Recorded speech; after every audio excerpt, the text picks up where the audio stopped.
we were coming off the Tower of London Guard. So with the Tower of London being so far away from Chelsea Barracks, we had to get transport. We couldn't actually physically march back. However, the Buckingham Palace detachment, they actually were on the coach as well, because we call it a wet dismount. While it was raining, you have to get the transport back. You can't physically march back because the rain will ruin your equipment. As we got to the Newbury Bridge Road, luckily or unluckily for us, the lights changed in our favour. So we beat the Buckingham Palace detachment coach onto Newbury Bridge Road. The idea being is that we could get our weapons back into the armoury, we could get changed, and my brother was waiting for me. My brother also served in the Irish Guards, and we were going to go and watch Everton against West Ham. Obviously, that didn't happen.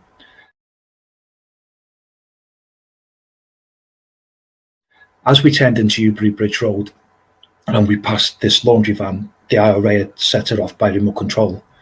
We're talking about nails and bolts. I don't know if you're aware, but what they'd actually done, somebody had taken the time to bend some of the 6-inch nails into boomerang shapes, so bent them in half.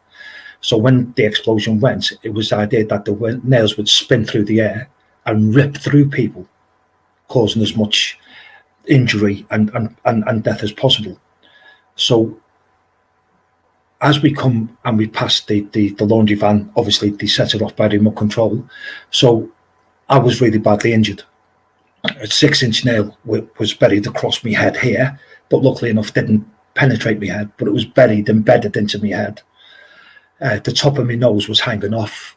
One of the officers who visited me in hospital said it was like looking at the top of a boiled egg. As you take the top of a boiled egg off, that was my nose. My face was smashed to pieces. I've got a concrete jaw in. I had the 6-inch nail, penetrated my neck, went through my body and got stuck halfway in and halfway out my back. But luckily enough for me, it didn't touch any of my vital organs. So I've been really, really fortunate. And then my left hand was up against my face. So obviously I'm on the coach coming back, and I've got metal in 3 fingers, wires in 3 fingers. I've lost the top of my little finger and I can't bend 2 of my joints. Not only that, I had a big charter glass went through my right eye, which has rendered me blind in my right eye. And the blast being so loud and me being next to it, my eardrum was completely shattered. Now, you can get a perforated eardrum, which is the size of a pinhole. However, my eardrum was obliterated. So St. Thomas's Hospital built up another eardrum for me, made up from membrane from inside my head. So I am extremely lucky to be here, and every day for me is a new start and a blessing, because other people obviously aren't here any longer. Did you vigilise around you? I mean, were you aware of people around the place or anything before the bomb went off? No. What happened when you're coming off from a Queen's Guard? You don't get an awful lot of sleep. If the royal family are not in, your shift pattern is 2 hours on and 6 hours off. And obviously through these silent hours, people are getting ready to go on duty and coming back off duty. So your sleep pattern's really badly disturbed. So when you get the transport coming back, what you're trying to do is get a little bit of sleep. Yeah. So and that's why. So my hand was up against the window of the coach, and my head was in my hand. So you don't actually see an awful lot. You're not aware of a lot of things outside. And one of the things that I think helped save a lot of the injuries on the coach was our great coats were hanging up. Our capes were hanging up. So obviously that took a lot of the books. But when the blast happened, there was a big shockwave in the coach, and I can physically still see now the shockwave in the coach wobbling from the shockwave, and all the debris and the glass and everything flying inside. Now, obviously this is all happening within a split second, but for me, time really stood still a little bit. So I can see the shockwave, I can see the debris, the glass and everything flying. And then, I don't know what it was, something through the side of the coach where I was sitting and hit me full in the head. Now, the last thing I remember was 2 things. My head hitting my friend next to me, John Wallace. Now, John Wallace lost his eye. He actually physically lost his eye from the blast. And the last thing I remember thinking of was my wife is called Pat. And I was thinking, who's going to look after Pat? Because subconsciously, I must have thought I was dead, and I wasn't going to come around for that. So my last thought was, who's going to look after my wife? So you're not aware of the situation around you, you're not aware of outside. But obviously, being in the army, we're trained, and we're trained to look for command-wise. We're trained to look at vantage points and things like that. But you've got to bear in mind that we are in the heart of London, technically in peacetime. So the one thing you're not expecting is a bomb packed with explosives, nails, and bolts. And for the purpose of the people that's listening here, I think it's important, John, that you would answer this question. But I mean, did I read it that the Irish Guards, they never served in the Northern Ireland conflict? Would that be true?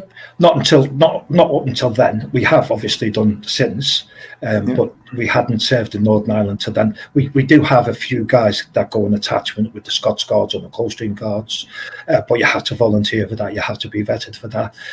Two of my friends, a couple of them that were in the regimental police with me, they'd been to Northern Ireland.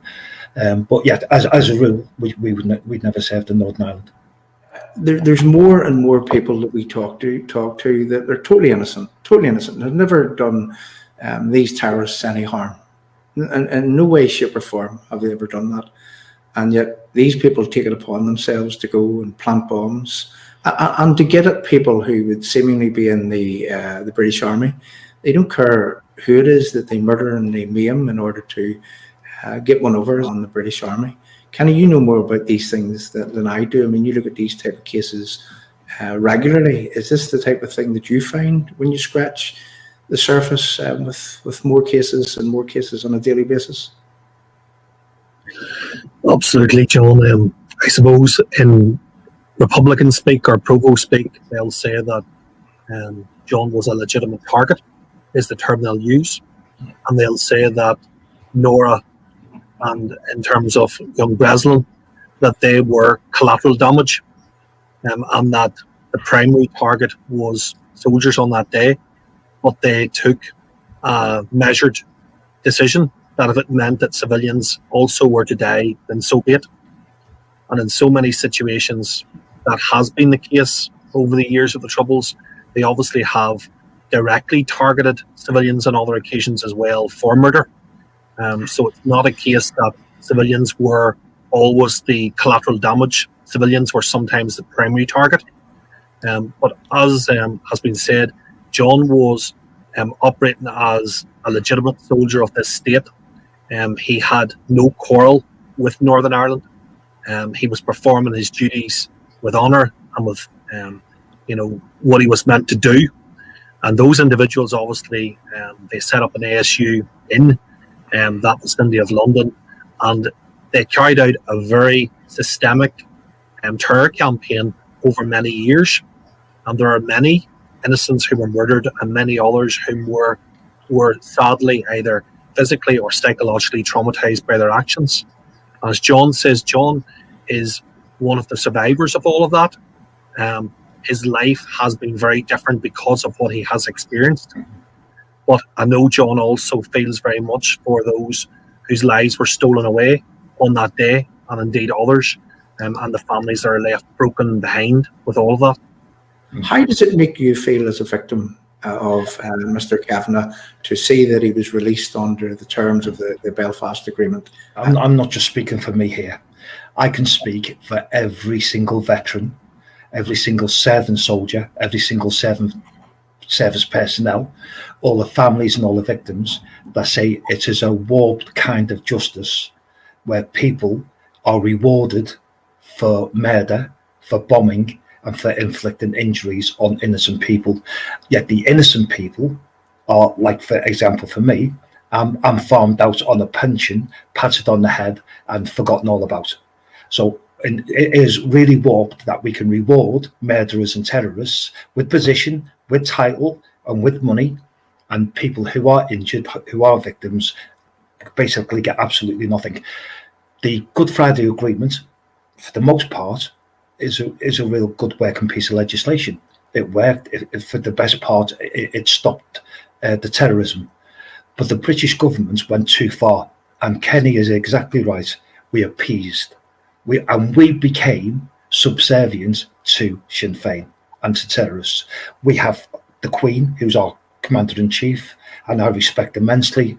And we have the Prime Minister of the day, David Cameron, apologising to Martin McGuinness and apologising for the British part in the Troubles. But like you quite rightly said, John, we are there, the British soldier is there as a peacekeeper, as much as the United Nations would be. We're there to hopefully keep two factions apart from tearing each other apart. Now, as a British soldier, I will fight anyone, I will fight any enemy, but those enemies, for the most part, are visible. And we can have a war, but these guys hide behind women and children. They hide behind the public. They use the public as collateral damage. And when you've got the IRA, who supposedly are Catholics, well, guess what? I'm a Roman Catholic. The IRA have killed nearly 2,000 Catholics. So I don't understand how they can murder their own people, their own countrymen, the people that breathe the same air, the people that see the same skies in Ireland, and then call it a legitimate conflict. It's anything but. So this government and the MOD, for my part, and the part of every single veteran who went on op banner, who some of them are now still being pursued through the courts 40 years after, doing the legitimate, legal, lawful duties to help keep peace in Northern Ireland. I think for me and for a lot of people, it is a skewed type of system that we've got.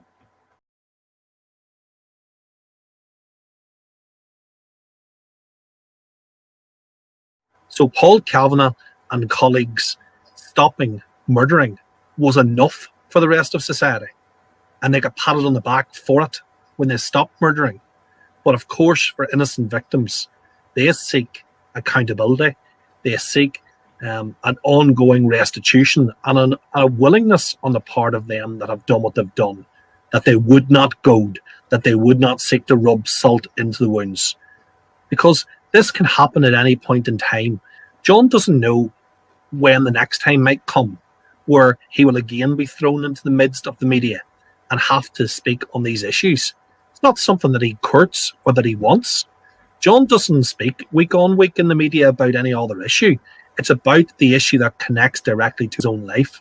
But he's powerless in not knowing when this could come and bite him once again. And so many others are in the same boat.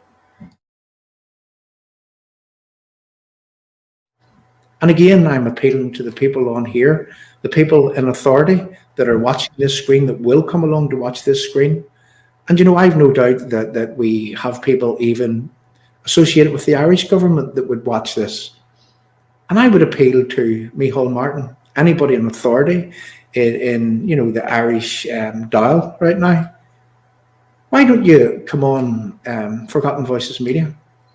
Why don't you try to have a chat about how it is that you can help tone the language, tone the ideas, tone the ways in which these Republicans continue to agitate against their victims, add an insult to injury.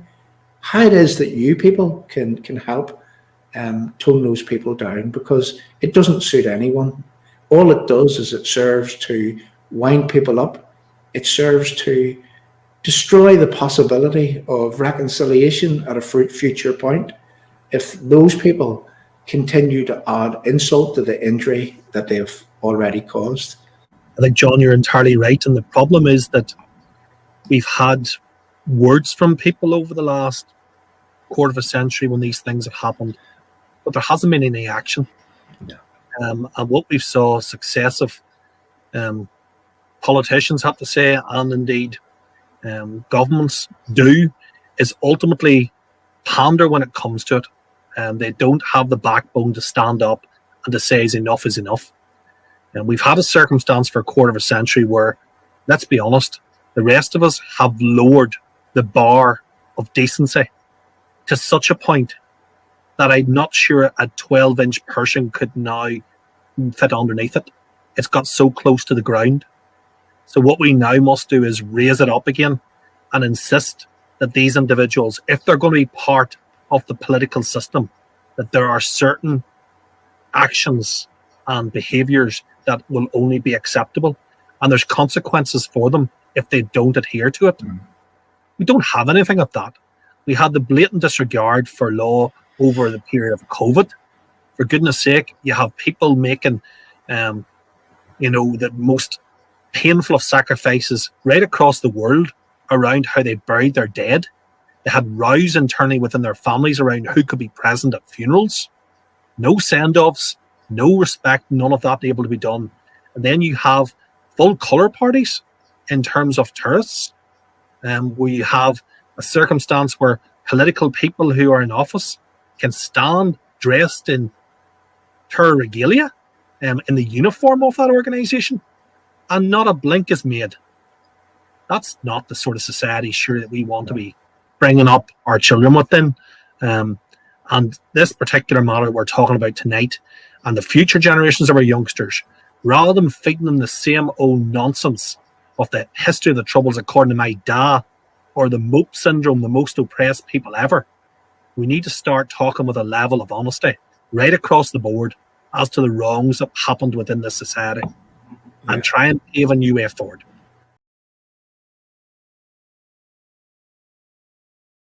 Not for the first time. Just a few years ago, you were traumatized by the same man whenever he was given a job in the Stormont Assembly, whenever he became special advisor to Martin McGuinness. But without going back into that case, just tell us a bit about the recent occurrence, and if you just described the live chat, what it was that you found and how that it was that you felt. Yeah, okay. With Paul Kavanagh, he seems to be the gift that just keeps on giving. For me, like Kenny quite rightly said, as well as the injuries that you can see, the dark clouds of PTSD, I think that's probably the worst thing that affects me. Now, I've got a wife, I've got children, I've got grandchildren. So as much as I possibly can, I don't let them see my dark clouds, my dark moods, and it consumes you in a way which is so individualist. You can't give it credit. You can't explain it. It's so bad. But with Paul Kavanagh, I don't want it to make it seem that I've got a big bee in my bonnet about this individual. I haven't. Paul Kavanagh is entitled to a job. I've got no problems with that whatsoever. If he's going to work for Sinn Féin, my friend, go and work for Sinn Féin. I've not got an issue with that. What I've got an issue with is Sinn Féin using this man as a political pawn. And what they're doing with Paul Kavanagh, and bless him, he's so silly, he doesn't seem to realise that every time they feed him out as a special advisor to Mark McGuinness, and every time they put him forward for these particular jobs, this is a man with 5 life sentences. 5. Not 1 life sentence, not 3 years, but 5 life sentences. He is, for want of a better word, a murderer. As well as that, he's a terrorist. He has inflicted so much pain and misery on so many families. It is immeasurable. So I don't understand how he can then, as a murderer, as a convicted terrorist, be given a position as on the education authority that makes policy and procedure for children. It can't be the case. Now, just in its basic format, we all have to go through DBS checks. So if we want a job in nursing or the police or the forces or in education, you have to have a DBS check. That DBS check, some things come up on it, it precludes you and prohibits you from certain jobs.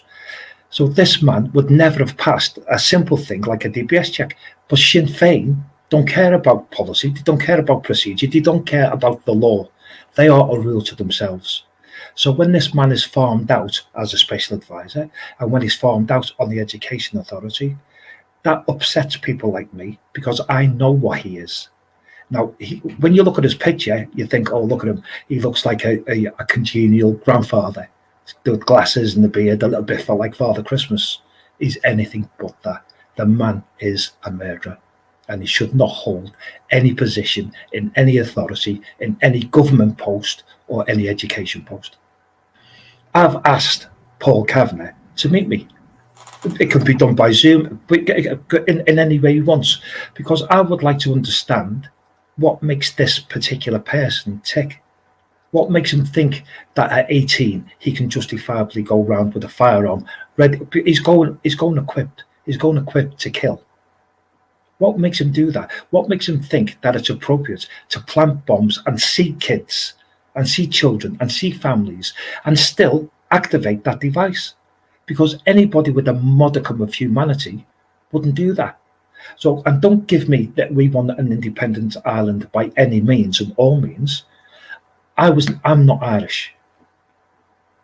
I was in the Irish Guards. I represented the people of Ireland. Every time I put that uniform on, every time I went to do a job, I represented the people of Ireland. And it's something that I was really, really proud to do. And I would still do. And I would hopefully that yourself, John, and you, Kenny, and me, and other people like us, we can still represent the good, decent people of Ireland. And that's what drives me. And people like, and it doesn't have to be Paul Kavanagh, it could be anybody, any terrorist. I would stand up and say, this is not right. And we have to make that stand. And what's interesting to me, John, is the way that you put that is that, you don't begrudge this man having a job. But again, it's the story that we hear all so often, Kenny. It's where victims, real life victims, they really just want to be left alone. They don't want to be re-traumatized by these people. And as I said earlier, it's a psychological war. And they calculate putting the likes of Mr. Kavanagh into these positions in order to really ratchet things up and wind people up and see how far that it is that they can go. It's important to say as well, John, to give some encouragement that the Education Minister has indicated in recent days that he intends to bring forward legislation which would mean that it would be an inability for Paul Kavanagh or anyone else with serious criminal convictions to serve on the Education Authority. We watch with interest to see how that develops. Yeah, John, thank you very much for giving me this opportunity and this platform. I appreciate it. And like I say, I can speak on behalf of many, many, many thousands of veterans and other victims to thank you expressly. Kenny, it's been a pleasure to have your support and your ongoing support. Without you, I wouldn't have the voice, I wouldn't have the platform, I wouldn't have the opportunity to do this. What I would like to say, my message to the political leaders of all parties right across the spectrum, to the media, to the mainstream media, sooner or later, you've got to stop ignoring us. Sooner or later, you've got to stop paying us lip service, saying you will do something, and then ultimately you don't do something. You slip back into the shadows because you feel that the Northern Ireland conflict, the Northern Ireland situation politically might be political suicide for you. Well, people like people who stand up and be counted. I'm happy to stand up. I'm happy to put my head above the parapet. I'm happy to take all the incoming flack. Nobody gets this good looking by not doing it. So I'm happy to do that. So political parties, mainstream media, get behind me, get behind John, get behind Kenny, get behind the many, many, many hundreds of thousands of veterans that served with distinction on Op Banner and who are still being persecuted and prosecuted by some factions in Northern Ireland. We don't deserve it. We're here to protect and to serve. And again, here at Forgotten Voices Media, what are we? We are a platform that aims to tell the stories in the way that they actually happen, and cutting through and going above and pushing beyond this rewriting of history, which is also prevalent today, even within the mainstream media. And why do we exist here at Forgotten Voices Media? We exist because that we want to tell the truth. We want to tell the real truth. We want to scratch the surface with people like John. So again, I'm appealing to our politicians and even the politicians in the Irish Republic. We all should have a vested interest in ensuring that people aren't agitated against at the hands of the organisation that actually made them victims in the first place. So again, thank you very much for everyone coming along. And again, I'm appealing to, if there's anyone out there that can reach into the Irish, into the dial. And I think, Kenny, that's the conversation that we really need to have, because I believe that, the British government can't do this, because all they would do is they would pour fuel on the fire. But I believe that the conglomerate which is in the dial right now, surely they could get together and they could insist that not in our name, not under our flag,